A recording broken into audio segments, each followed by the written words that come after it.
Mm. That happened before the stream went live. Hello, Internet. It's Mike again.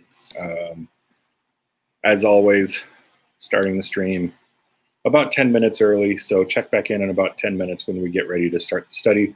We're doing Exodus 21 and 22 today with some dips into Psalm 82 and maybe a little bit of John 10 as well. It depends how far afield we go in our discussion of completely different subjects. We tell people to skip ahead 10 minutes and then you start talking. Anyway, so yeah, hang on for about 9 minutes now. And of course, if you're listening to this after the fact, just go ahead and fast forward to about 10 minutes in.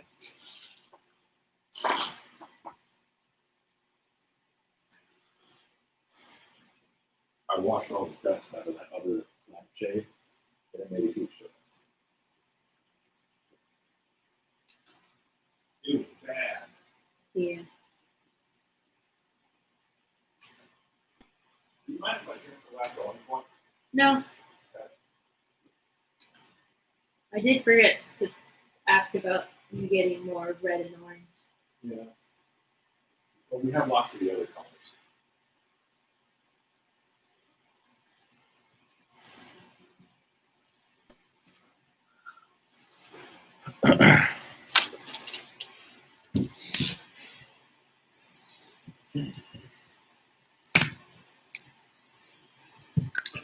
The camera does a great job of showing my thinning hair. Yeah. Well, you're beautiful. It's true. Thank you.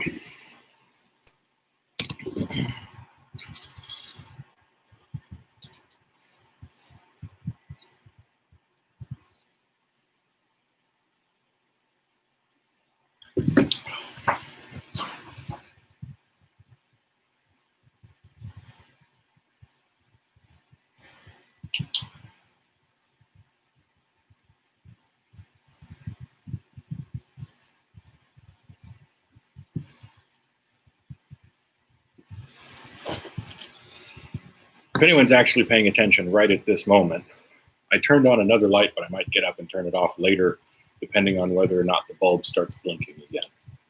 We'll see what happens. It just started blinking.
I tried turning on the other two overhead lights, but the blinky one is still blinking.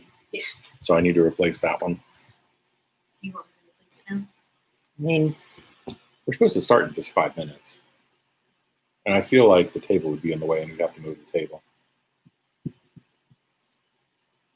Table's not in the way. Yeah, you're like 3 feet away from being able to reach it. 'Cause, yeah. I don't really trust standing on. I wonder if we could use our bulb changer stick thingy to get that. I think it's too small. It might be too small for that.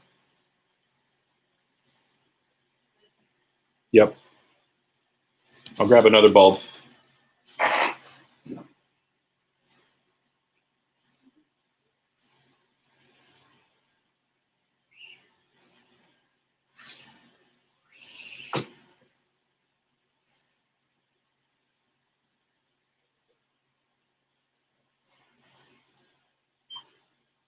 Yeah, it's like way too big. Oh, yeah, that's not good. Well, that's a good thought. Let's set this here so we see it later.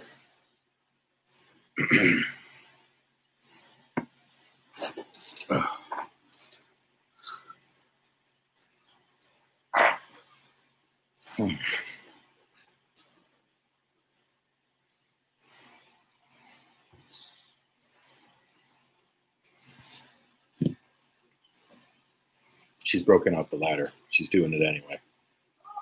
Let's see what it's like. Yep.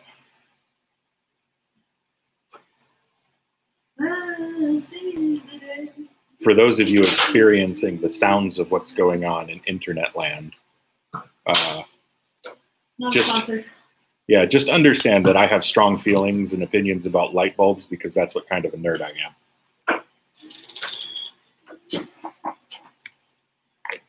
You got it? You can reach. Okay. So we should turn the lights off. Grab that one, right? Yep.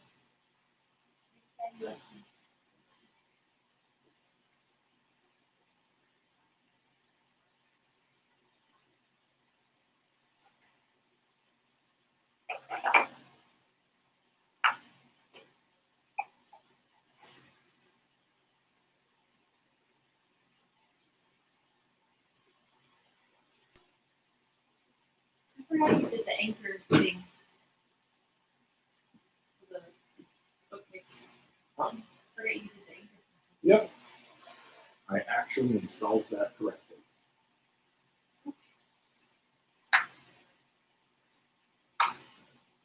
There we go. And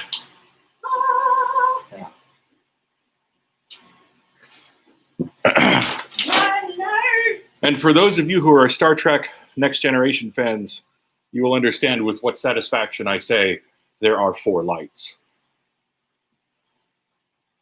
I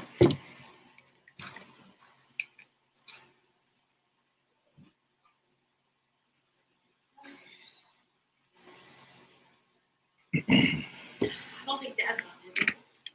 I don't know. No one has said hello yet. No, nobody's on. So it's just me talking to the void of the internet right now. Yes. Yeah. Whoa, whoa, whoa. Oh, look, your mom's here. Hello.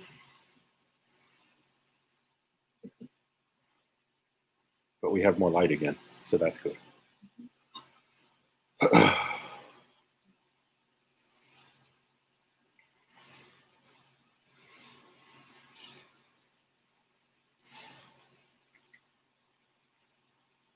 I might need to just find like a really high wattage LED bulb for that lamp and that one.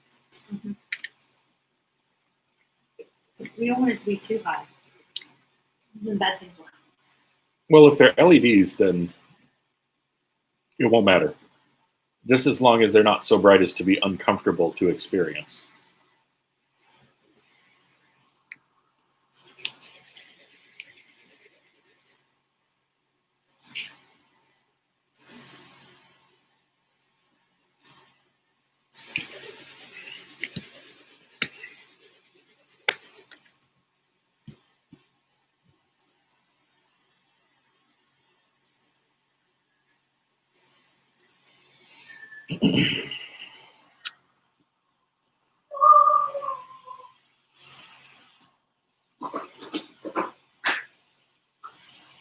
Okay, it's just past 7. Ready to get started?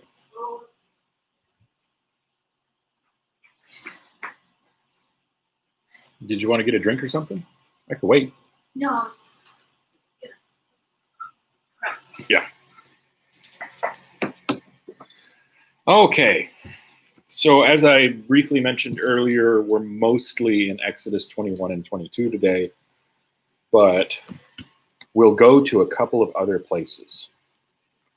Now, just by way of recap, in the previous chapter, Moses was given the 10 Commandments. And in the chapter just before that, we saw the presence of God come down on the holy mountain and give some rules to Moses for separating sacred space from common space. And we talked about how that theme of separating the sacred from the common is going to continue throughout large parts of Exodus and Leviticus, and so on. So that's a theme to get comfortable with early on, because it just keeps on popping back up. So chapter 21 starts a section that's kind of like case laws. And they're also kind of extreme examples in many cases. Mm-hmm. So, we'll get to a couple of them where there's no record that anybody actually experienced something as extreme as what's described in those examples, but they illustrate a principle, right? It's like when you have a strong-willed child, you gotta outline everything. Right. So this goes on for a couple few chapters with different regulations about, this goes on all the way until chapter 24 with different regulations about different sort of circumstances. And these are examples for how you deal with those. Now, some of these might seem a little bit anachronistic, so it's possible that a later editor of the book added some of these examples or worded them in such a way that they made sense for Israel living in Canaan, as opposed to Israel traveling through the wilderness. Because some of these examples require the presence of Israelites living in cities. Well, when they're wandering in the desert of Sinai, they don't have that. Or fencing in oxen, which is, again, not something that's an issue when you're wandering the desert of Sinai. So, all that being said, we also have to, before we jump into this, talk about the concept of slavery in the Old Testament. Now, slavery is not by any means a new or American institution, even though it's quite famous in its American context. Yes, Liz is definitely implying that the Israelites are strong-willed, as most children are. Anyway, so slavery is an institution that's just as old as civilization. And it was practiced in the entire world at various points. The abolishment of slavery is a largely modern idea. It's something that previous to the modern era just wasn't done anywhere. So there's almost no part of history you can turn to before the maybe the 16th, in some cases the 16th century, and really show that there wasn't any slavery there. There have been times and places where there were isolated pockets where slavery was not permitted, but in many cases those were just exactly like that sounds, isolated and pockets. And in some cases, they weren't even really as, slavery was not as rare as is often made out to be in those places. So, that being said, in the context of Israelite slavery, it's also important to understand that, well, I say Israelite slavery, but really I mean slavery in the ancient Near East, right? The whole Levant area and Mesopotamia, the entire Middle East, really. Slavery was often something that was sometimes a punishment for a criminal or for a debtor who could not or would not pay his debts. If a person was, you know, a thief and couldn't repay what they had stolen, then slavery would oftentimes be the sentence. Slavery would also often be a resort for somebody who was too poor to feed themselves. So they would attach themselves to a family as labor in order to be taken care of by that family. However, so slavery exists as an economic concept in these cases, right? And it's just important to recognize that it's there, it's part of the culture, right? So God is picking the Israelite culture in its context and giving them rules to conduct themselves in a certain way. But he doesn't abolish their culture, if that makes sense. Yeah. So he's working with what he's got on hand, we'll say. So some of these stuff that we're going to read tonight is going to be very jarring to modern sensibilities. And we're also going to get into how a lot of that jarring nature is because at least the translation I have in front of me makes some terrible decisions for how to translate some of these words. So we'll talk about that as well. But just as we start out, understand that slavery, in the context that it was practiced in the ancient Near East, was a concept that was an accepted part of these people's culture. And it had rules that governed its ethics, right? And there was definitely a sense of right and wrong in terms of how it was applied. But we just have to accept that that was the culture that God was speaking to. And even though it doesn't conform to our modern standards, it was something that was accepted in their day. So, moving on. So, chapter 21, verse 1 starts with, "These are the ordinances you must set before them." Now, that's kind of a hard place to start a chapter, right? But remember that the context of the start of this chapter is that God had just told Moses, hey, you have to do all these things. You're going to keep my covenant. And all of the people said, yes, we will do all that God says to do. So this is following on the heels of the Ten Commandments. Then they get some additional laws and codes. So, verse 2, when you buy a Hebrew slave, some translations might say servant, he is to serve for 6 years. Then in the 7th, he is to leave as a free man without paying anything. In other words, there's no perpetual slavery in Israelite law, right? Slavery was to be for a limited time, and then they were to go free. Now, also note that this doesn't make a distinction between a person who sells their services, right, as labor to a family, or a person who is sentenced to labor because of a crime. Regardless, because they're Israelites, they go free in the 7th year. Verse 3, if he arrives alone, he is to leave alone. If he arrives with a wife, his wife is to leave with him. So he doesn't surrender his previously held property or family or other rights.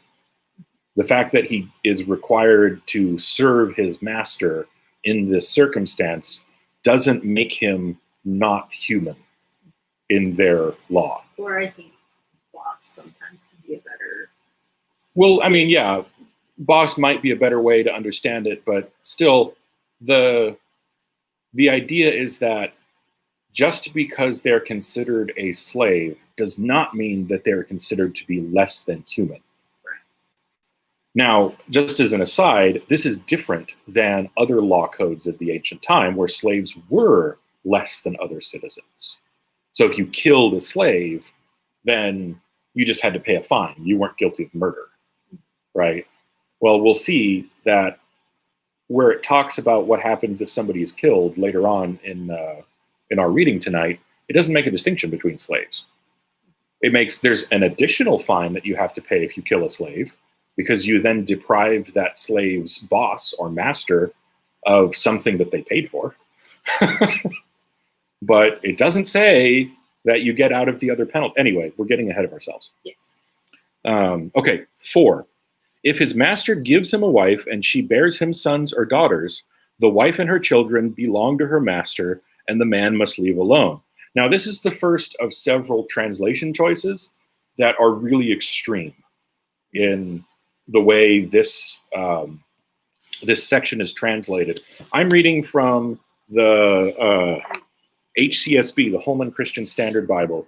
Other Bibles might have slightly different translations there. Oop, I'm in the wrong book. Okay, so I'm going to go to the interlinear real quick. The word for the word that's translated as shall belong is the word that is to be, to happen, to exist, to come to pass, right? So in the past tense, it can mean to remain with, to abide with, to stay with, to continue, right? So what's in view with that particular passage is that if this person, we'll call him person A, who is serving as an indentured slave or an indentured servant to his master, we'll call him person B, is given a wife by person B.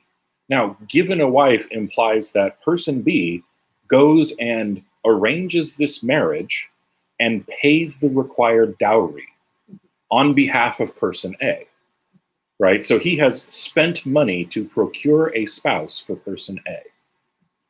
All this is saying is that, and that's also a contractual issue as well, and we'll get into that.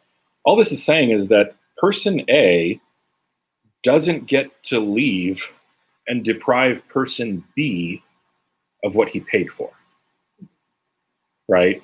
Now, in this case, when it talks about giving him a wife, that is a particular kind of contract. The spousal contracts are their own whole different category of contracts, right? So in this case, this is an arranged marriage contract that probably also includes some form of service to the family. And we're about to get into that, and things are going to get real hairy. But this is just a particular case where I think belongs to would be better translated as remains with. All right, verse 5. But if the slave declares, I love my master, my wife, and my children, I do not want to leave as a free man, his master is to bring him to the... I'm still flipping my page. Yeah. Now, this is a word that's really going to bother me, and we're going to go on a tangent about this, but I'm just going to read it as it's translated in the HCSB. I'm just going to read it as it is, and then we'll talk about it. His master is to bring him to the judges, and then bring him to the door or doorpost. His master must pierce his ear with an awl, and he will serve his master for life. Okay. So, the scenario we have here is a guy becomes an indentured slave, originally for a period of 6 years because he goes free in the 7th, and then he decides that he likes this scenario, right?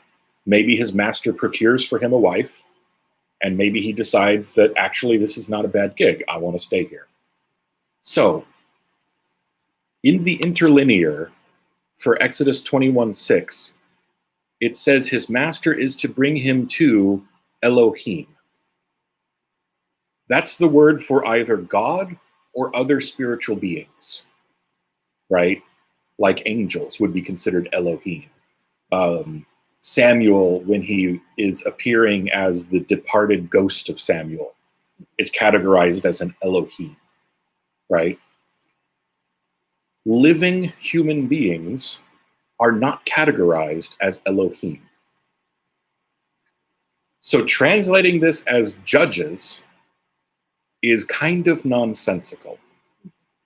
And this is a case, and I said we were going to go on a tangent, we're going to go on a rabbit hole here, because the translation of the word Elohim as judges instead of as God has to do with arguments not over Exodus 21 and 22, because it would make perfect sense to say bring him to God, as in bring him to the tent of meeting. bring him to the tabernacle, bring him before the priest, right? That's a totally reasonable way to understand that. It's not the only way to understand it. There's actually some other stuff that we're not going to get into right now, mostly because it's on similar lines. But the reason it's translated as judges instead of God, even though it's the word for God or gods, is because of Psalm 82. So in Psalm 82, which I'm going to switch over to because I have it in a tab right now, that psalm starts with, God stands in the divine assembly. He pronounces judgment among the gods, right? And there's a footnote there in my translation that says, or the heavenly beings, or the earthly rulers. And you're going, but Mike, it says earthly rulers. That's circular reasoning, right? So the people that translate Elohim, because I'll read it for you, switching back and forth between the translation and the interlinear. God, Elohim, takes his stand in his own congregation. He judges in the midst of Elohim, right? So if it just means judges, then why wouldn't it be the judge takes his stand and judges in the midst of the judges? There's a different word for judges. There's like its own separate word that means judges. This is the word for God or gods, right? So this terrifies certain people that are afraid that if they translate that as God takes his stand in the divine assembly and he pronounces judgment among the gods, they're afraid that somehow that means that the Israelites were polytheists. And it just doesn't, because we're perfectly capable of understanding these other divine beings as created beings under the dominion of God. They're not eternal. They didn't create the world. They're not co-rulers, right? This is also something that would make sense if you looked at our study of Hebrews 1 and 2 from a couple days ago, where we talked about how Jesus is unique among the sons of God. And we talked about how that term originates in the Old Testament and meant God's divine but created beings, right? And how Jesus alone was equal with God and eternal and shared the same nature as God. So that understanding makes perfect sense of Psalm 82. But some people are afraid that this implies polytheism for the Israelites, and they want to translate this as God judges and not amongst the human rulers.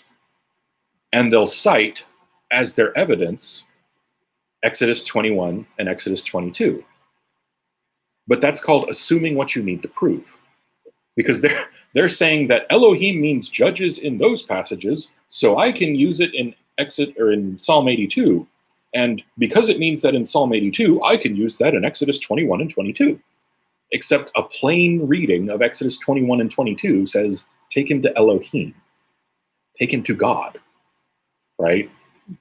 So basically, all that tangent is expressing is that it's somewhat ridiculous to retroject that problem into Exodus 21 and 22 as a way of making Psalm 82 less scary, right?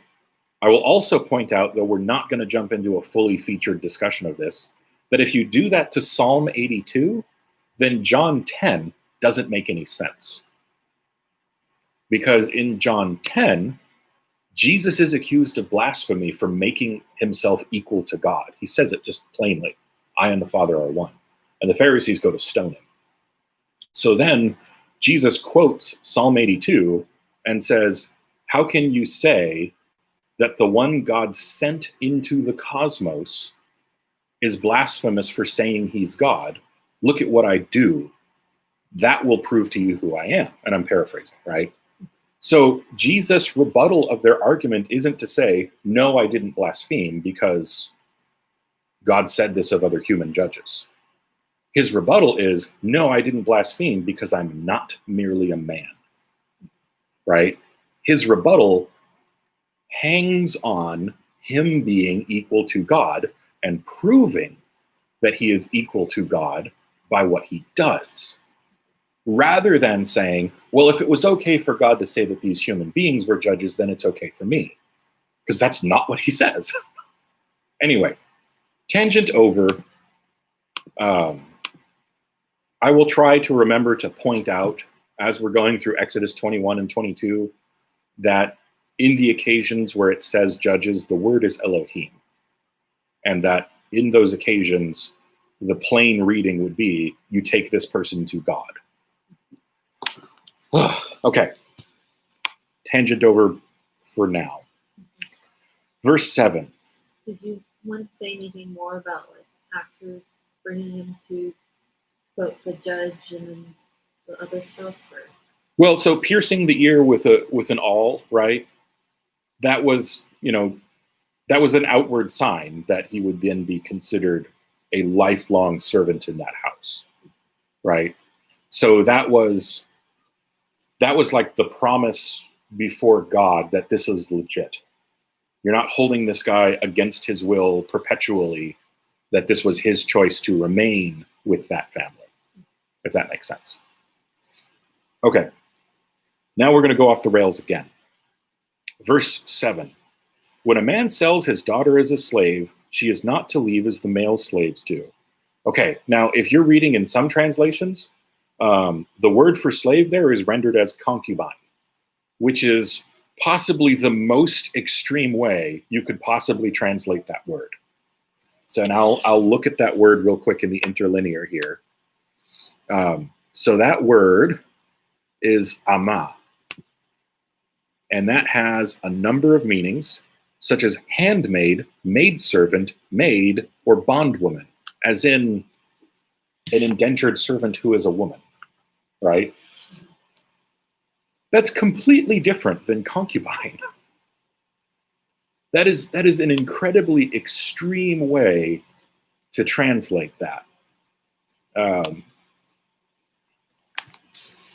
So if you see that, just understand that that's something that's going on that really is not justified by the context.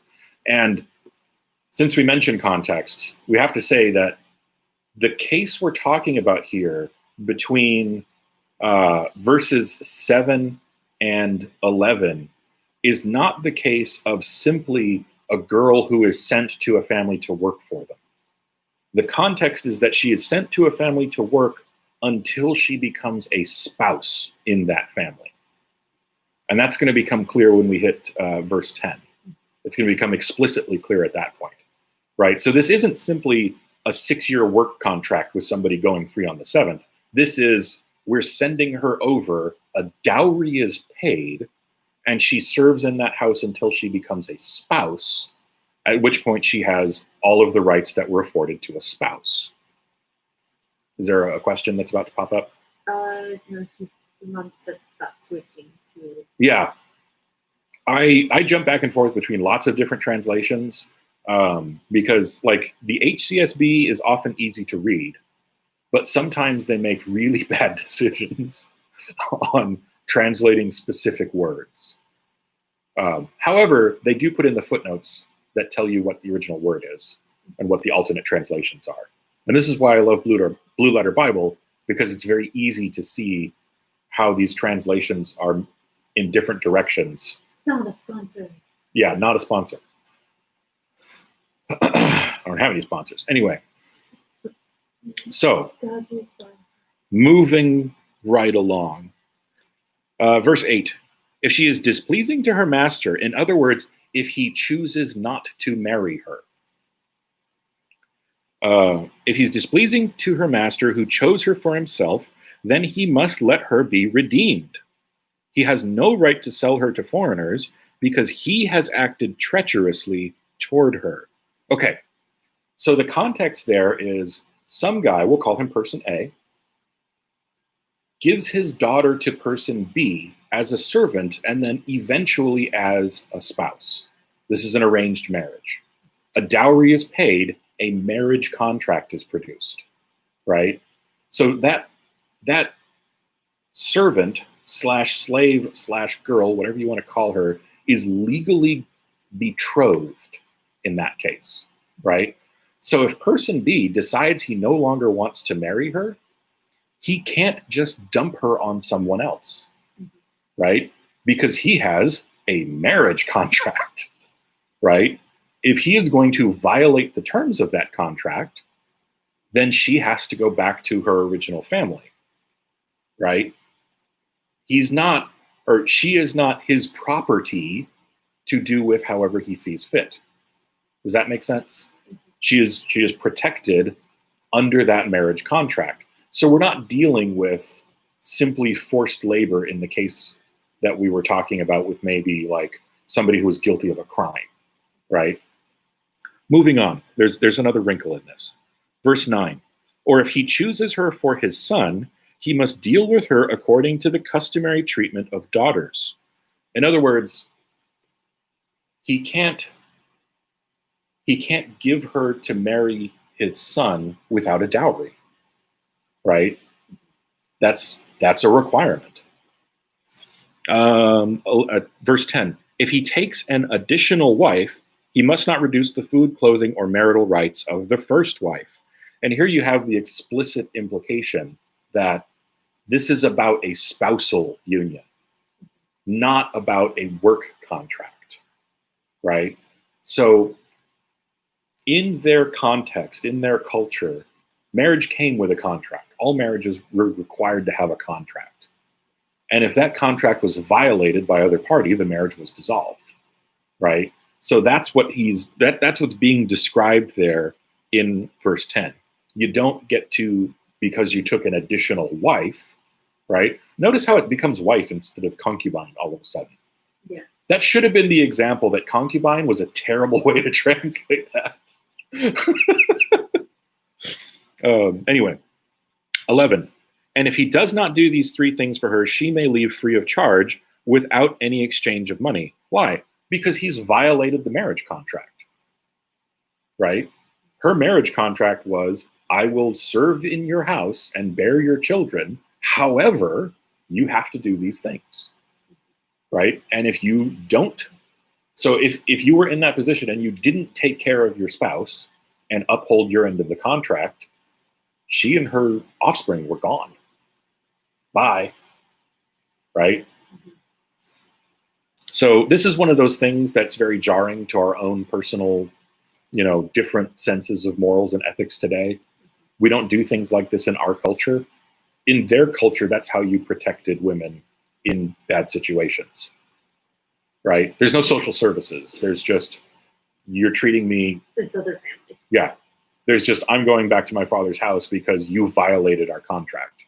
I'm done. Goodbye. Right? And this is codifying that in Exodus and protecting her right to do that if she's mistreated. Okay. Very much not concubinage. That's really the point. Okay. Verse 12. Whoever strikes a person so that he dies must be put to death. Notice that it just says a person. It doesn't specify anything further, right? You kill a person, then you are guilty, and that's murder, right? Also, the implication here in strikes, I'm going to look at that verb in the interlinear again. That is to smite, to slay, to kill, to beat, to slaughter, strike, stripes, etc. So this isn't like the case of an accidental impact, which is the next thing. This is I think if we were going to be really florid in how we translated this, we would say, whoever strikes a person or whoever smites a person, right? First degree murder. Yeah, this is murder, is exactly what's being talked about here. Verse 13, but if he didn't intend any harm, and yet God caused it to happen by his hand, I will appoint a place for you where he may flee. Other translations will go, God allowed it to happen, or would say God delivers him into his hand, right? So the intention is verse 13 is contrasted with verse 12. So verse 12, the verb is striking so as to murder, and verse 13, is an accident, right? So this is establishing that for murder, you kill that person. For accidental death, that's not the same thing, right? That's bad, but that's not the same thing. That's not murder. It's not equal. 14. If a person schemes and willfully acts against his neighbor to murder him, you must take him from my altar to be put to death. So the implication there is that if you were accused of a crime and you were guilty of it, you could appeal to the mercy of God, right? However, if the crime that you're guilty of is murder, God is saying, oh, don't even come to me. You get to be put to death. Does that make sense? 15. Whoever strikes his father or mother must be put to death. So this is the same verb as in verse 12. Yeah. This isn't, oops, sorry, bumped into you, right? This isn't, Or I punched you in the face. right, this isn't like, the little 3-year-old kid who needs to be taught not to hit, right? This is the son or daughter who does something that attempts to kill one of their parents. Also note that both father and mother are included here. Not all ancient law codes afforded the same legal protection to the mother, right? Okay, 16. Whoever kidnaps a person must be put to death, whether he sells him or the person is found in his possession. Don't kidnap people. 17. Whoever curses his father or mother must be put to death. And that's curious. I want to see what that verb is for 17.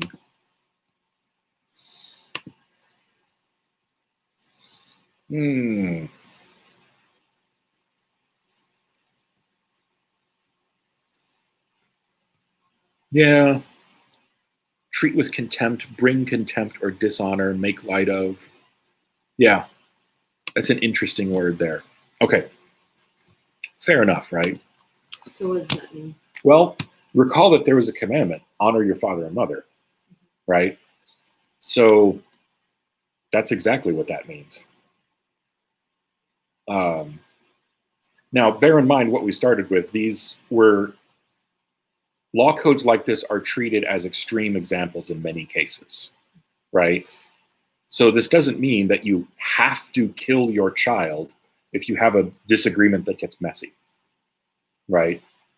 But it does establish the ultimate requirement and obligation to honor your parents. Make sense? Okay. 18. When men quarrel and one strikes the other with a stone or his fist, and the injured man does not die but is confined to bed, if he can later get up and walk around outside leaning on a staff, then the one who struck him will be exempt from punishment. Nevertheless, he must pay for his lost work time and provide for his complete recovery. So this is a fight that does not result in death, right? Results in perhaps long-term injury, right? So that person is not killed, but they are definitely required to compensate the other person for their loss. Verse 20, when a man strikes his male or female slave with a rod and the slave dies under his abuse, the owner must be punished. In other words, they don't just get off scot-free, right? They killed a person. Verse 12 applies.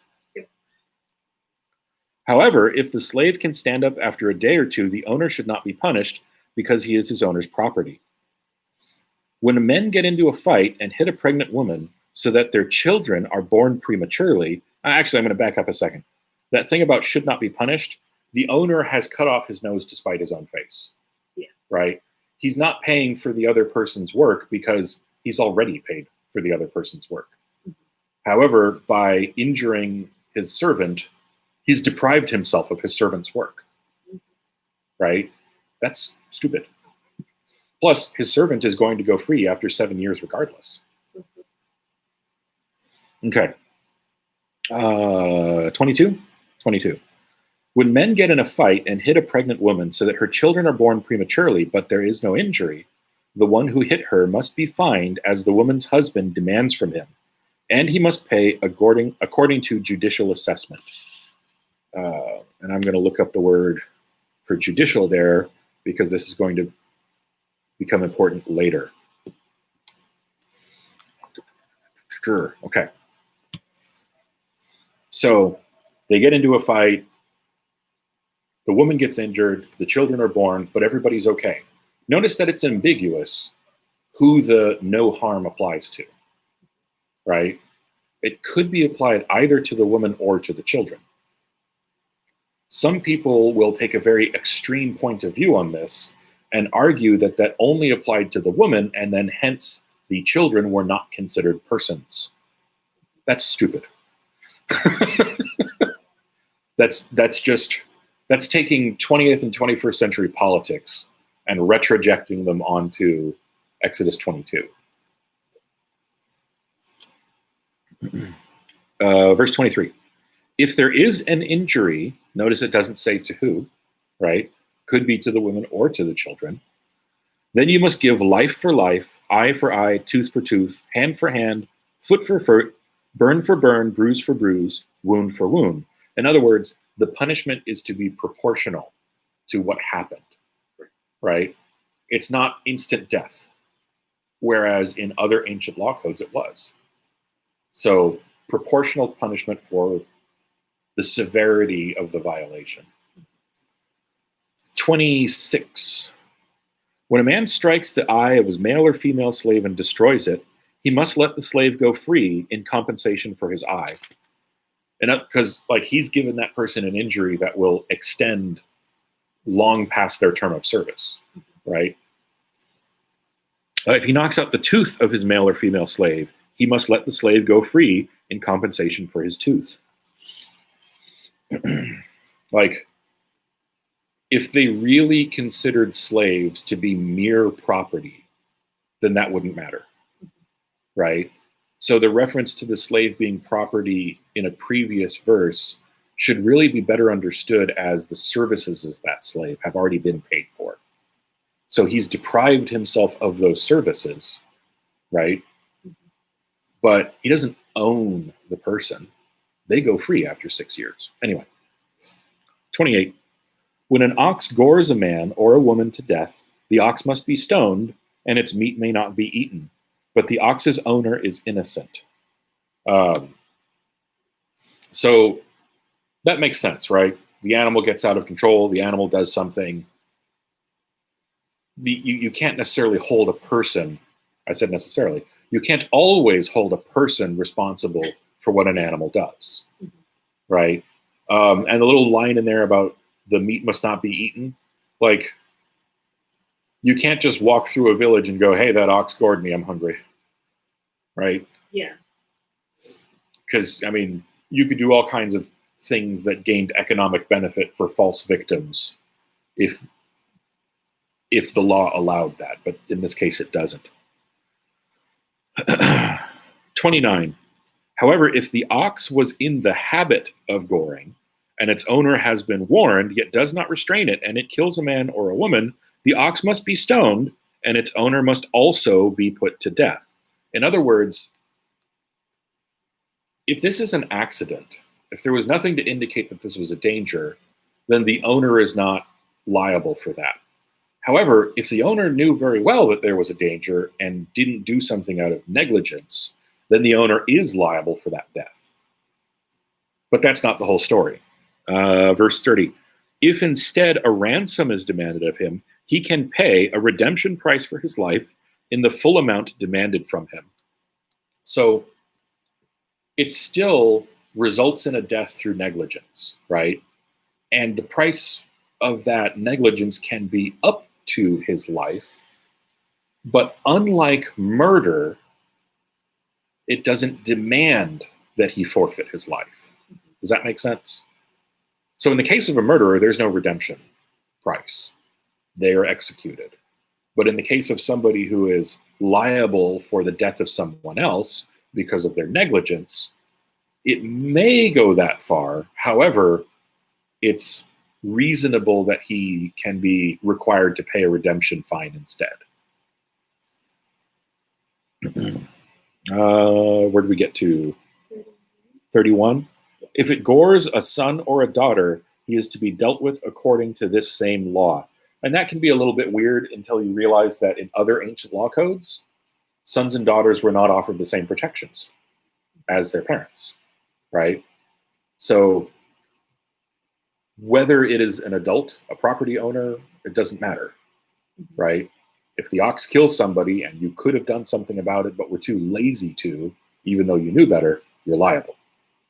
32. If the ox scores a male or female slave, he must give 30 shekels of silver to the slave's master, and the ox must be stoned.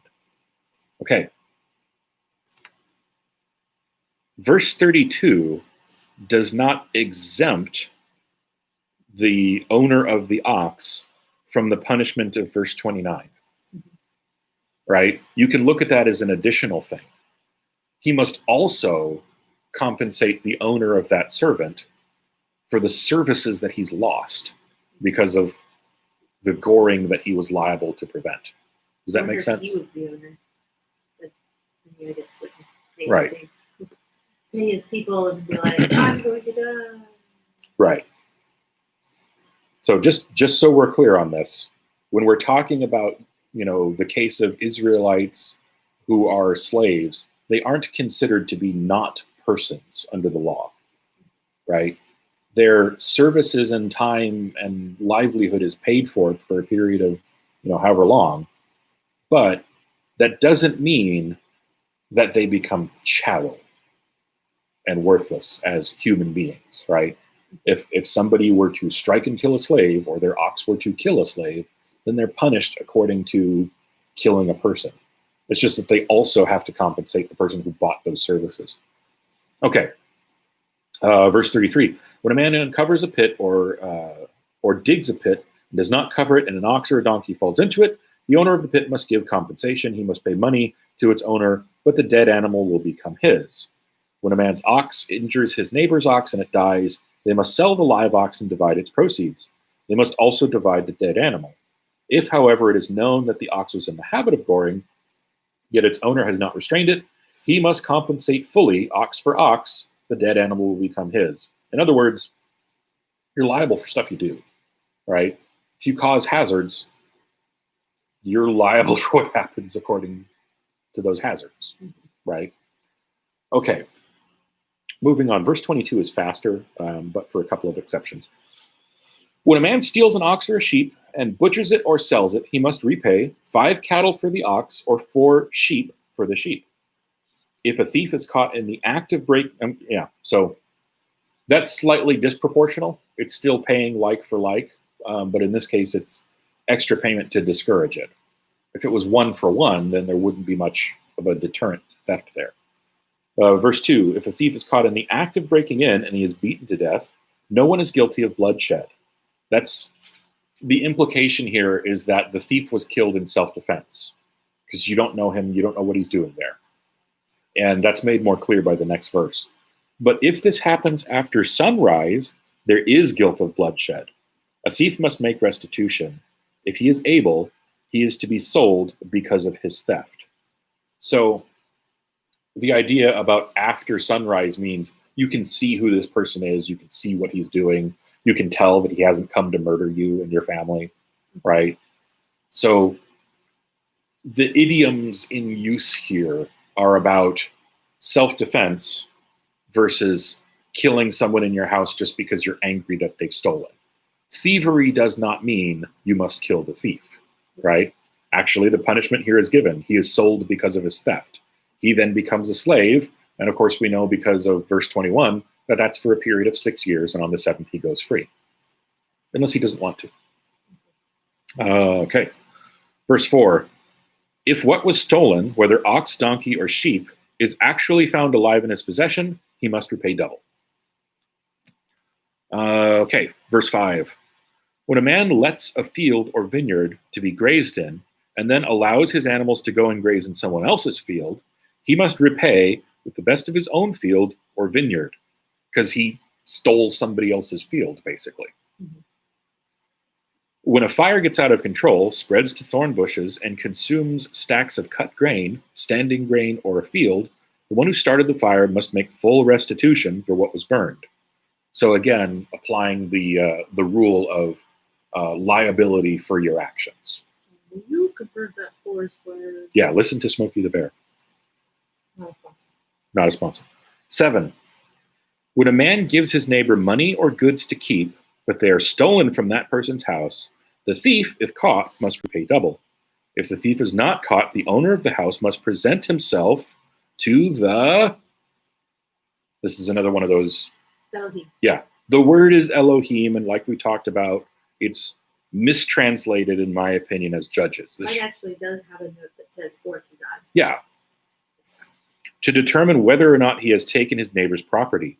In any case of wrongdoing involving an ox, a donkey, a sheep, a garment, or anything else lost that someone else claims, that's mine, the case between the two parties is to come before Elohim. The one who judges, the one who the Elohim condemns must repay double to his neighbor. Make sense? Right. When a man gives his neighbor a donkey, an ox, a sheep, or any other animal to care for, but it dies, is injured, or is stolen, while no one is watching, there must be an oath before the Lord between the two of them to determine whether or not he has taken his neighbor's property. It's, I want to look up what that word is for Lord there, because I'm curious.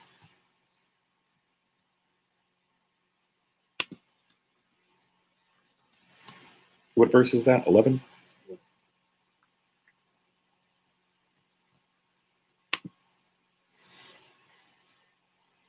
Okay, so in that case, we actually get Jehovah, right? Now,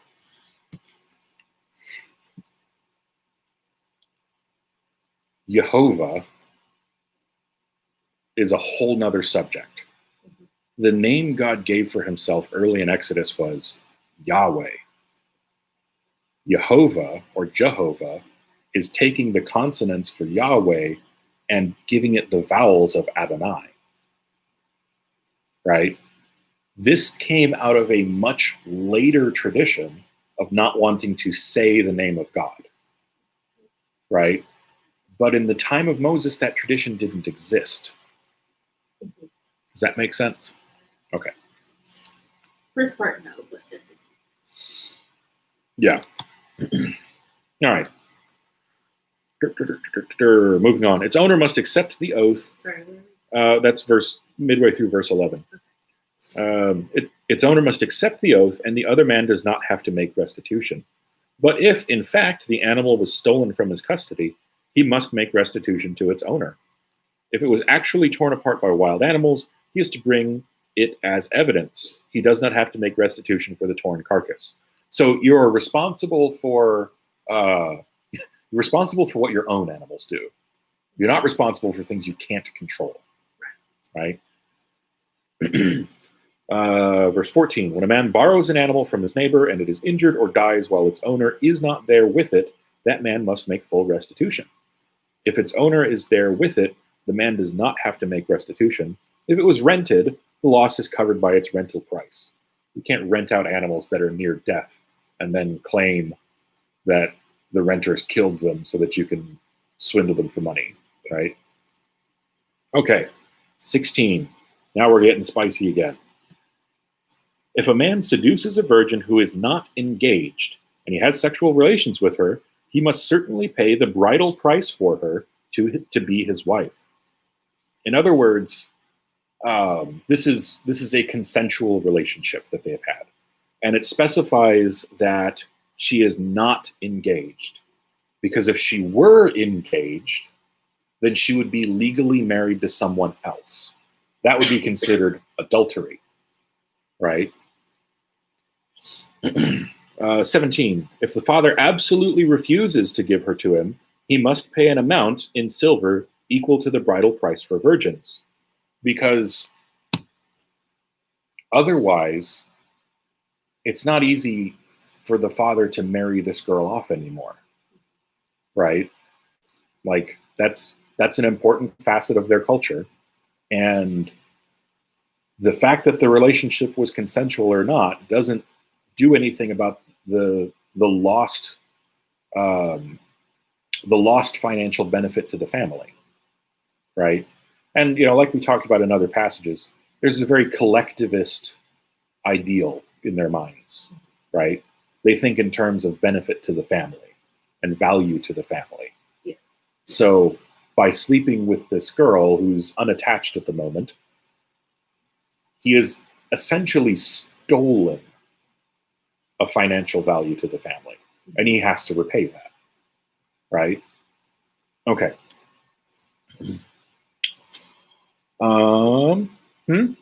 18. You must not allow a sorceress to live. I will point out that the word sorceress implies feminine, like a female, right? However, the word that's actually translated as sorceress is not specific in that regard, right?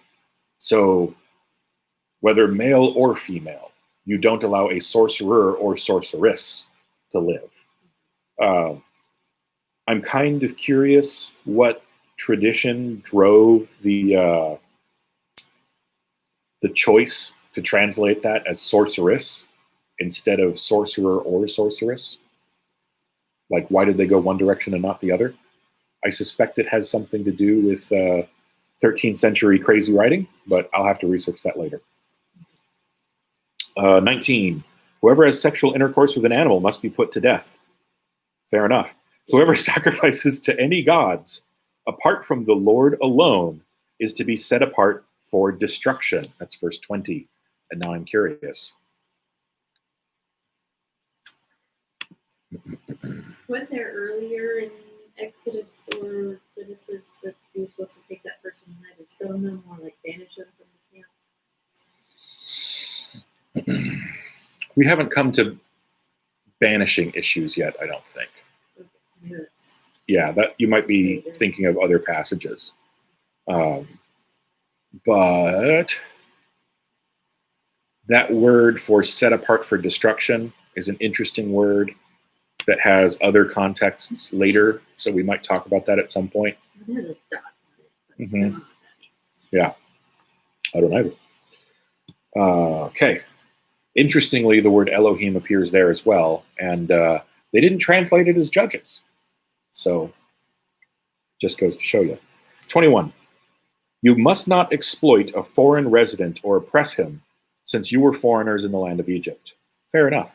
You must not mistreat any widow or fatherless child. If you do mistreat them, they will no doubt cry to me, and I will certainly hear their cry. My anger will burn, and I will kill you with the sword. Then your wives will be widows, and your children fatherless. So he's serious. 25. If you lend money to my people, to the poor person among you, you must not be like a money lender to him. You must not charge him interest. Okay. Just as a point of context, interest in these times was often enormous, Yeah. right?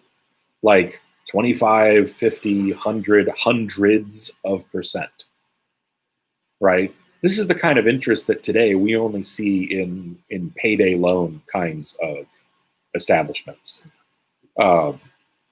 And that was outlawed because it perpetuates poverty. Yeah. If they don't have the money right now, they're not going to suddenly have 50% more money in 3 months, right? So they were not permitted to charge interest to other Israelites. Yeah. Okay. 26. If you ever take your neighbor's cloak as collateral, return it to him before sunset. For it is his only covering, it is the clothing for his body. What will he sleep in? And if he cries out to me, I will listen, because I am compassionate.